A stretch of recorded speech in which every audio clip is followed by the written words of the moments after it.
Center Project, and we are the proud lead agency that is hosting the first ever World Courts of Women on poverty in the United States here in the Western region.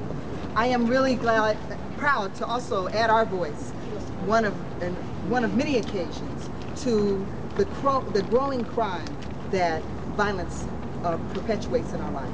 Yeah. We really are coming together to say, not only document that violence is poverty, that poverty creates violence, and that violence is poverty, but that we also are dedicated to raising a national discourse. And that is for the elimination of poverty in America.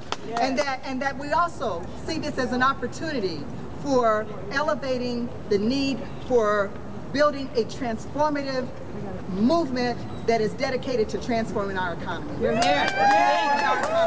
So that we all might thrive.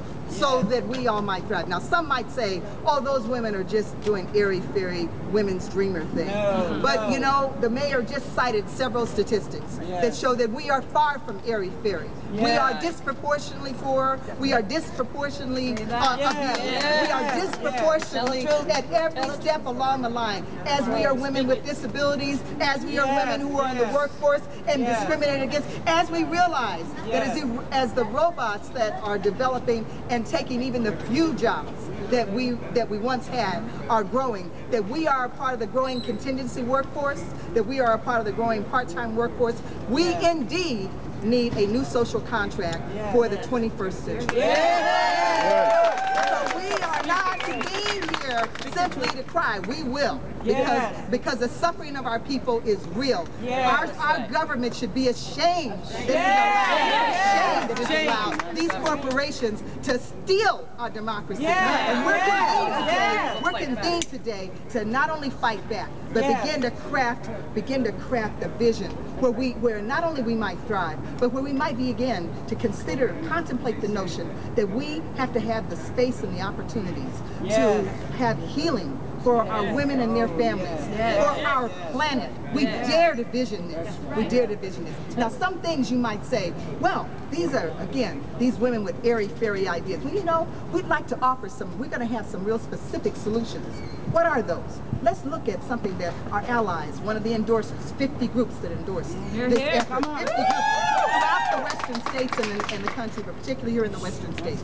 That is Local 10 to 1 from SEIU. They have an excellent tool called this debt swap, where it really is saying, turn our eyes to Wall Street to say, why should we be suffering when not only did they get money, our nationalized money on the first end, but then they come back and will not forgive the debt so that we might keep jobs, so that we might keep resources. We intend to teach our community about those kinds of resources, those kinds of proposals, and we intend to advance those forward as proposals that might lift not just the ones and twos, but the many millions. We intend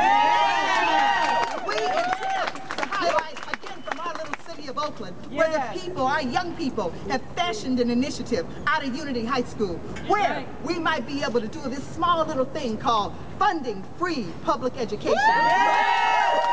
Quality public education from kindergarten through college, through a little thing called taxing some millionaires, That little initiative came from out of the city of Oakland, where our teachers and our children are tired of being kicked to the curb as our classrooms are being enlarged and as their education is being robbed. Institutions like this are also facing the same kind of Goldman Sachs pressure.